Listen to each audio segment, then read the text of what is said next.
They thought she was just another nobody. By the time they realized who she was, their careers were already over. It was a beautiful day at Mission Bay Park in San Diego. The sun was shining, families were setting up picnics, and joggers passed by with the sound of waves in the distance.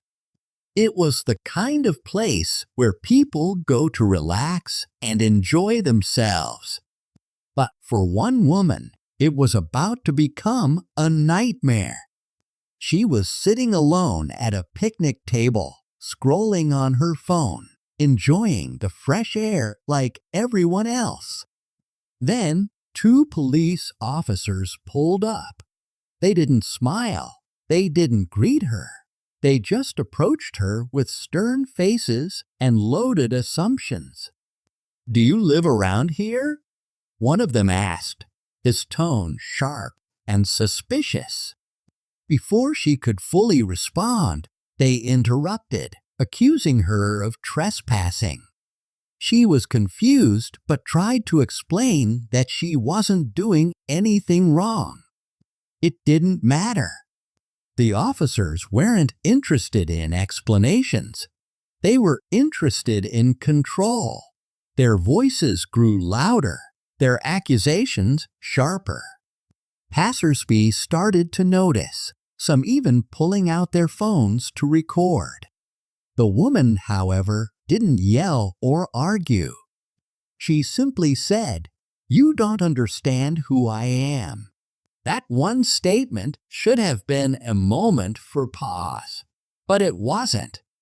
The officers laughed, dismissing her words as if they meant nothing. Instead of listening, they escalated, reaching for their handcuffs. This wasn't just an ordinary misunderstanding. It wasn't about trespassing or breaking any rules. It was about the color of her skin and the assumptions that came with it. The officers thought they were in control of the situation, but they had no idea how wrong they were. They didn't realize they weren't just dealing with a stranger.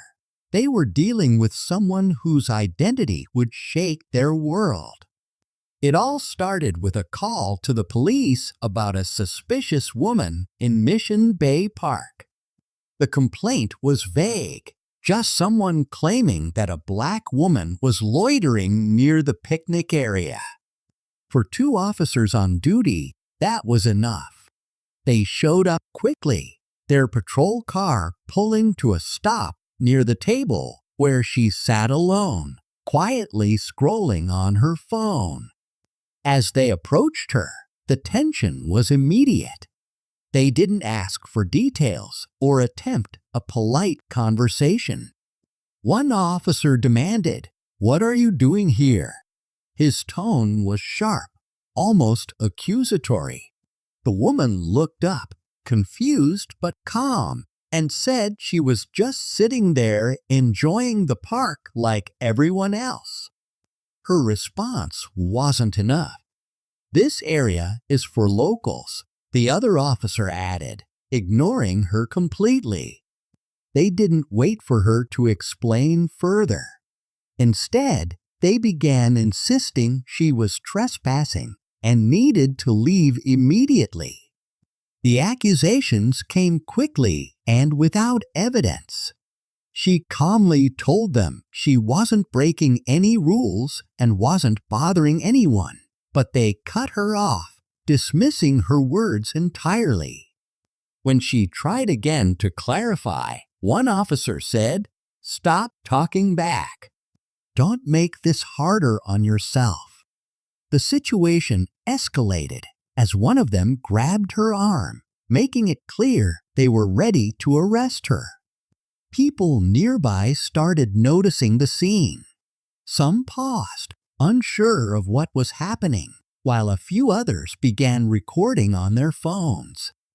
Through it all, the woman kept her composure. She didn't yell or resist. Instead, she firmly stated, "You don't understand who I am." Her words were clear, but they were met with laughter. One officer smirked and replied, "We don't care who you are." The officer's behavior was condescending, their actions fueled by assumptions rather than facts. They didn't check her ID or give her a chance to fully explain. Instead, they treated her like a criminal for simply sitting in the park. Their focus wasn't on the law, it was on exerting control. The officers proceeded to grab their handcuffs as the woman continued to calmly repeat that they were making a mistake. Still, they didn't listen.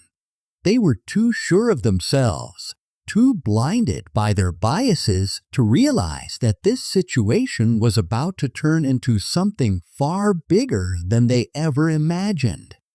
In that moment, they saw her as someone powerless.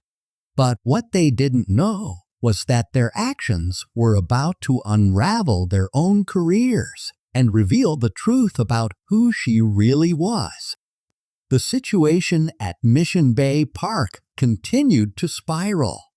The officers, convinced they were in control, ignored the growing crowd of onlookers who had started filming. They tightened their grip on the narrative, dismissing every word the woman said. "You're resisting," one of them claimed, even though she hadn't moved an inch beyond lifting her hands in a gesture of calm. The woman's tone remained steady. "You're making a mistake," she said again, her voice unwavering. But instead of listening, the officers doubled down. One pulled out his handcuffs, while the other started searching her belongings without permission. They weren't looking for answers. They were looking for justification. The bystanders became more vocal. "She didn't do anything," a man called out. Others murmured in agreement, their cameras capturing every word and action. The tension in the air was palpable, but the officers didn't seem to care.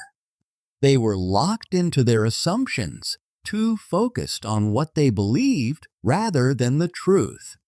What stood out was the woman's composure.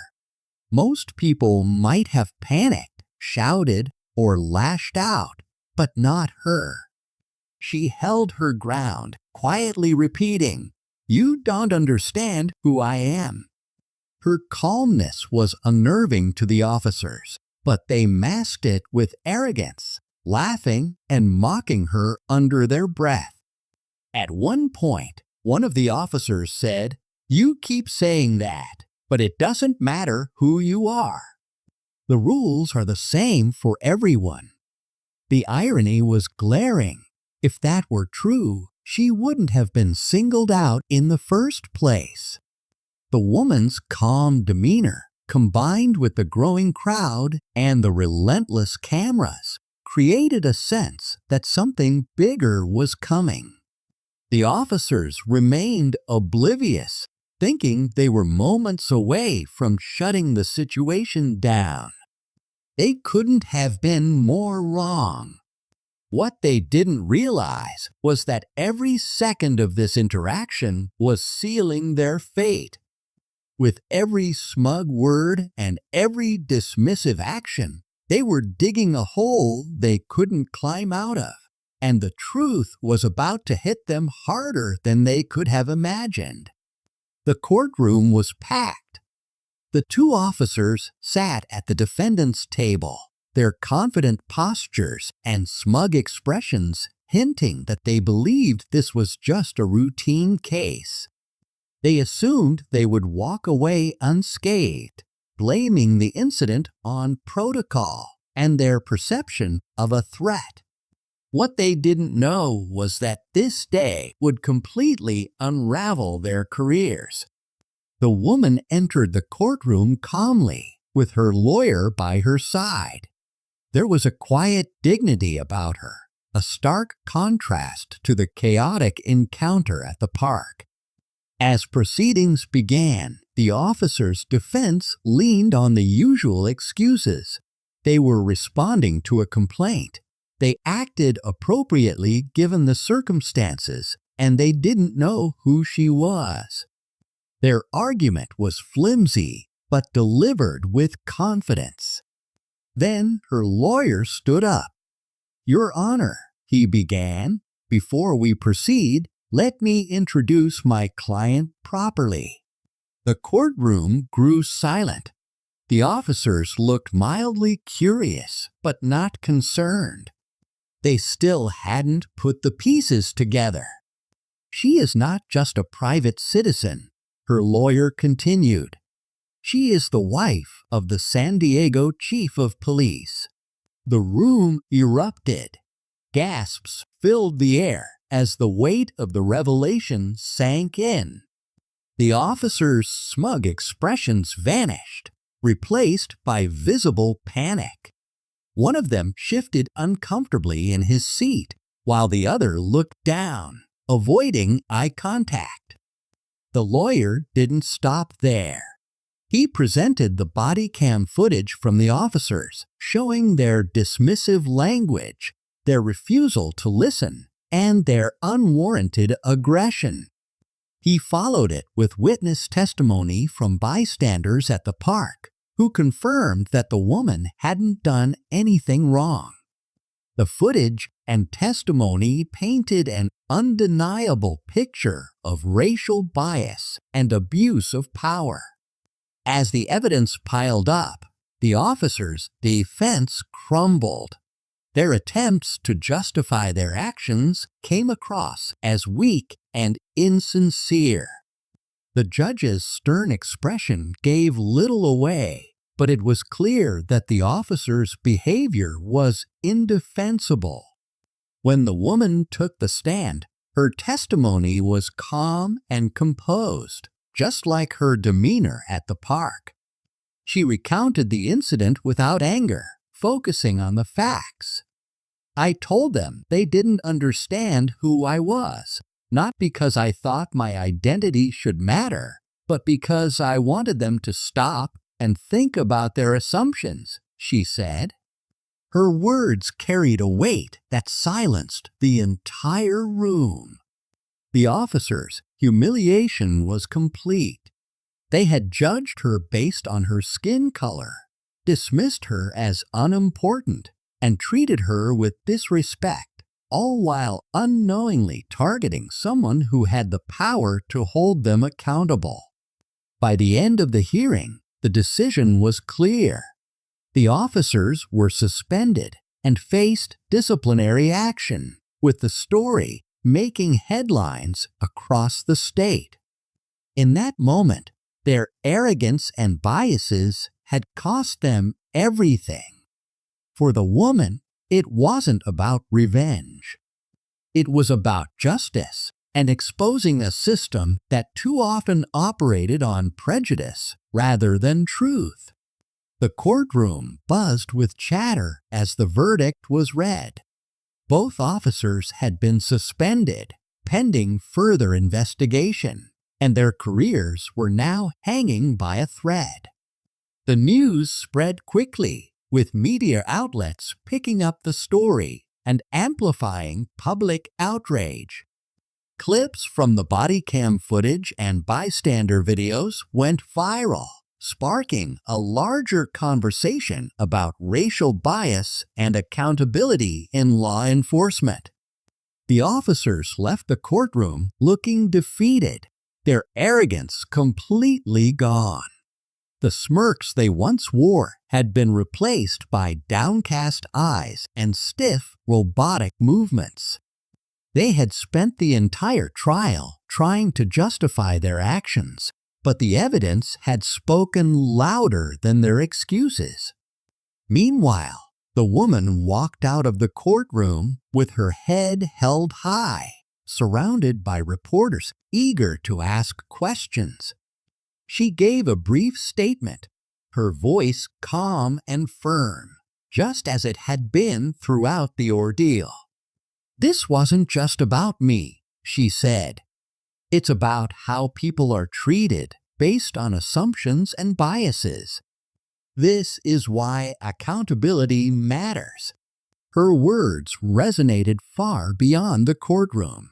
People from across the country shared her story, some praising her for her composure and courage, others condemning the systemic issues that allowed such behavior to happen in the first place. As days turned into weeks, the officers faced mounting pressure, not just from their department, but from the public they had sworn to serve. They had underestimated the woman, and now they were paying the price. For her, this wasn't just a victory. It was a chance to shed light on a deeper problem. The actions of two officers had been exposed, but the story left an undeniable truth.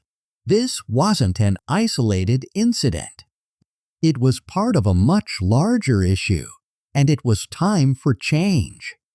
The officers were officially removed from duty following the investigation, their actions deemed a violation of both policy and basic human decency. The woman's calm demeanor and courage in the face of injustice became a symbol of strength, inspiring others to speak out against discrimination. Her story shed light on systemic biases within law enforcement, sparking calls for reform across the community. While justice was served in this case, it left a sobering reminder that such incidents are far too common. For the woman, this wasn't just a personal victory. It was a step toward accountability and lasting change. This story is a powerful reminder that assumptions based on race can lead to reckless and unjust actions. The officers judged the woman not by her actions, but by their biases, and it ultimately cost them their careers. It shows the importance of treating every individual with respect, regardless of their appearance. Justice prevailed because the truth came to light, but it shouldn't take someone's status or connections to expose wrongdoing. The takeaway is simple yet profound. Dignity and fairness should never be optional, and accountability is essential to challenge and dismantle systemic prejudice. Change begins with awareness and action. Subscribe for more powerful stories like this, or watch the next video to see another jaw-dropping twist.